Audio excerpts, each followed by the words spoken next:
Good morning.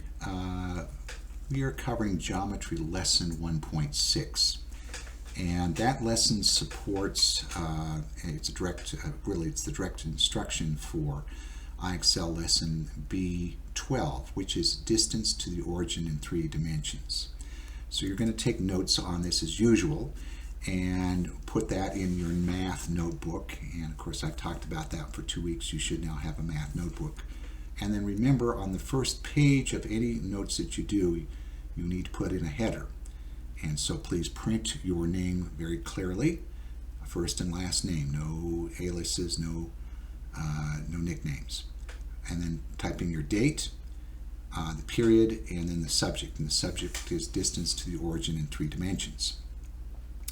All right, so you're going to take notes. Of course, this is an outline. You certainly can use the outline as a framework, but I always am annotating, and I expect you to annotate whatever I put here. And if you find that something that I say is important to you, please add it. Remember, you can start and stop this video and add things as you go. So you don't have to race along and, oh, I can't remember what he said, and stop. You can stop and you can go back. Okay, so you've got that ability, back and forth. And then when you're done, take a picture of these notes, and then and do that with your camera, and then email them to me. And you must email them to me by 11:59 p.m. Sunday. Okay. All right. So we just did a lesson on the distance formula, and we were using it in conjunction with an XY coordinate chart. And if you remember, XY coordinate charts have X and Y axes. One is vertical, one is horizontal, and we can think of the vertical and the horizontal axes as the length and width portions of a 2-dimensional figure. Now we're going to look at a 3-dimensional situation. So there's a picture here showing that. So you have the X and Y axis. Here's the X axis. It's at an angle. This picture is rendered as if it were a 3-dimensional picture, even though it obviously is 2-dimensional. Up and tilted, it's still going to look like those are not 90-degree angles between the X axis and the Y axis. But that's what would happen if you had a 3-dimensional, like a computer simulation. The Z-axis then sticks out literally at a right angle, even though it doesn't look like it, from the X and Y axis. So if I were to move, the X-axis and tilt the Z-axis so that it was sticking straight up, you would see that the X and Y axis was, 90-degree angle, and then the Z-axis would be like this. So here's my X and Y axis, and then my third, this is kind of hard to do, my third one sticks up. There you go. You can kind of get some idea. That's the Z-axis. Okay. All right. So you're going to find the distance from a 3-dimensional point to the origin, and we're going to show you a different version. Well, it's another 3-dimensional coordinate plane, but I'm going to show you one that actually illustrates what we're trying to do here, and it'll make more sense then. The distance formula that you will use for this particular lesson is it's similar to the 2-dimensional distance formula, but it's not the same. It's altered, and I'm going to show you how it is altered. So here's again a picture of a 3D situation. So this is a horizontal plane, and now the x-axis is on this horizontal plane, okay, and then the y-axis is actually sticking up. It's almost like they had a box and they tilted it up, so it looks to be vertical. And then you have the z-axis over here sticking out. So they're trying to show you that this point, which is shown at coordinates 2, 3, 5, is actually kind of swung out in between this blue plane, pink plane, and then it sticks up from the green plane. It's out in space out here somewhere, okay? And we're trying to find the distance from the origin, which is at 0 here. And really, origin's coordinates are in an xy plane 0, 0, x is 0, y is 0. But here, we have 3 coordinates, so x is 0, y is 0, and c is 0. Now, z is 0. The only thing is they have to differentiate it from the coordinates in the other point. So instead of calling the coordinates of the origin x, y, and z, they are calling them a, b, and c. They're just giving them different letters. And then the coordinates of the point, in this case point P, are going to be x, y, and z coordinates. Okay? So, this is x, this is y, this is z. And the coordinates over here are 0, 0, 0, and that's A, B, and C. Okay? So origin is here at this point, this spot over here. Okay? All right, so here's the distance formula in 3 dimensions. So it's almost the same, but you'll notice instead of having x2 minus x1, you have x2 minus a. So if you consider the first point in 3 dimensions, which is ABC, the first point, then we could say it's A sub 1, B sub 1, C sub 1, and the second point is in X, Y, and Z, so it's X2, Y2, Z2. So I just kind of set it up this way to show you the similarity. Distance formula would say X2 minus X1, Y2 minus Y1, and there wouldn't be a third expression over here in parentheses that's squared. But 3 dimensions, you got that. So you have x2, which is the x coordinate for this second point that's out here for this point P, and a1, which is the first 0. It's the first 0 in the origin. Let's leave it at that. And then y2 is the second coordinate in the origin, the second coordinate in P, so it's the 3. And again, the B would be, with the B1 would be 0. And then the x2 is the first coordinate, the 2. So I'm not sure if I'm sorry, it's the yeah, that's right. X, Y, and Z. Just make sure I said this right.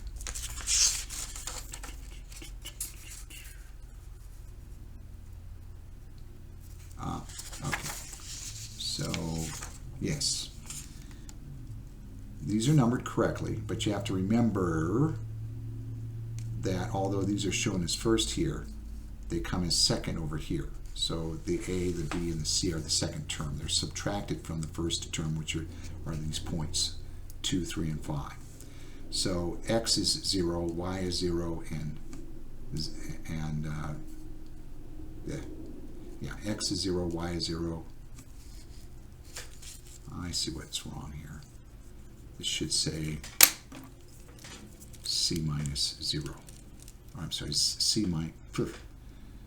X minus A, Y minus B. Oh, this is right. X minus C.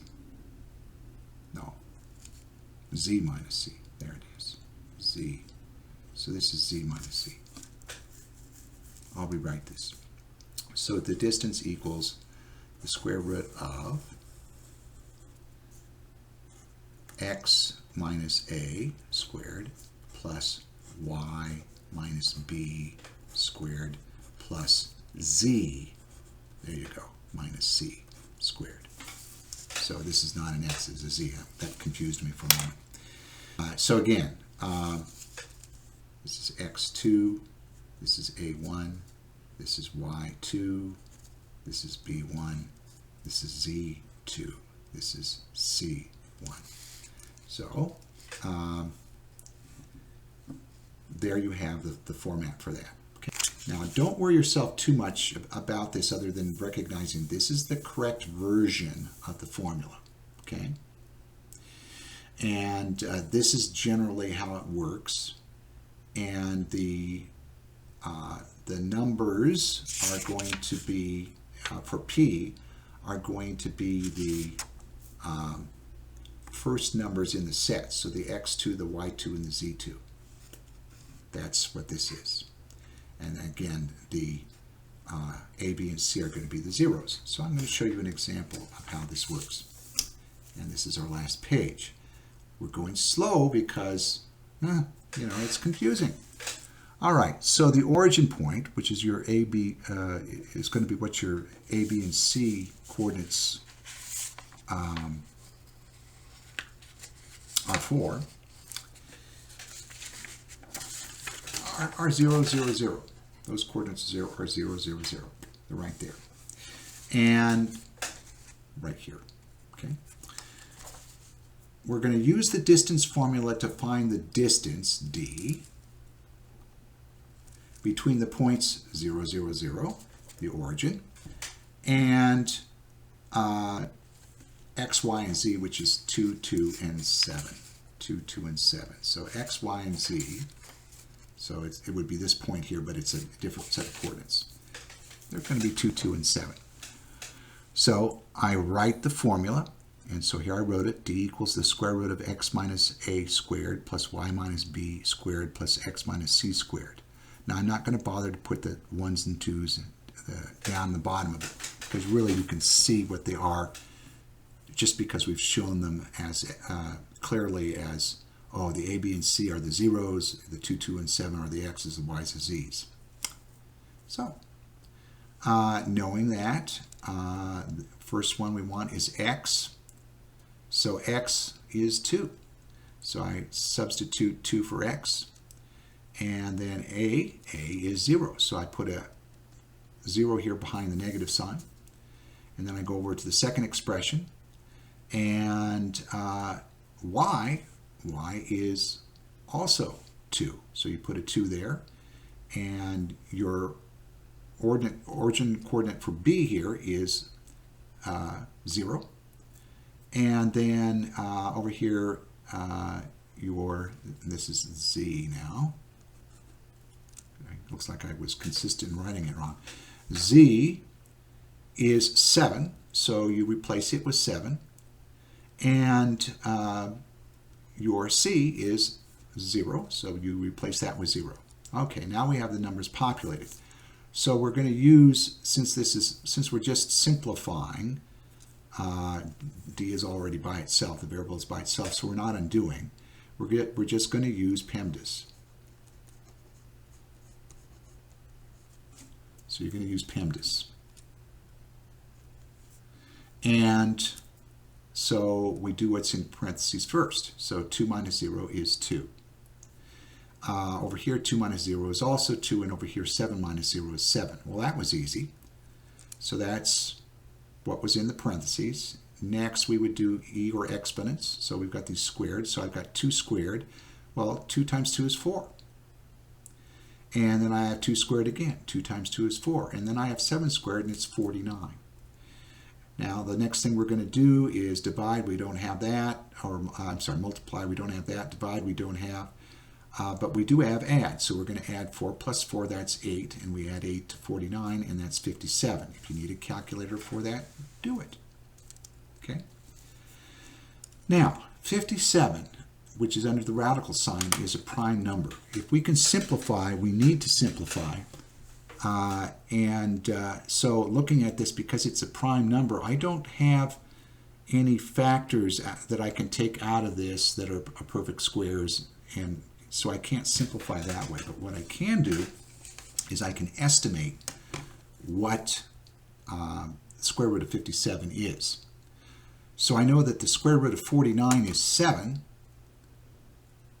and the square root of 8 is 64. So between 49 and 64 lies 57. So the answer that we're going to get is going to lie somewhere between 7 and 8. That's estimating. So here to get it exactly, what we're going to do is we're going to go ahead and take the square root of 57. So I think we've done this before, but this is a nice graphing calculator. The buttons on this have multiple purposes, and we want to what we're going to have to do is we're going to have to click on one of these, either the second button or the green button, to come up with one of the purposes that are not on the surface of the button. So for instance, x squared here is this button that's right down here, but behind it or up above it, you see a little radical sign, square root sign. It's blue. So you have to go up to the second button. This is blue, and there's a little arrow that comes up, and then you click the x squared button and the radical sign comes up. Now you type in 57, and then you close the parentheses and you hit enter, and you get 7.549834435.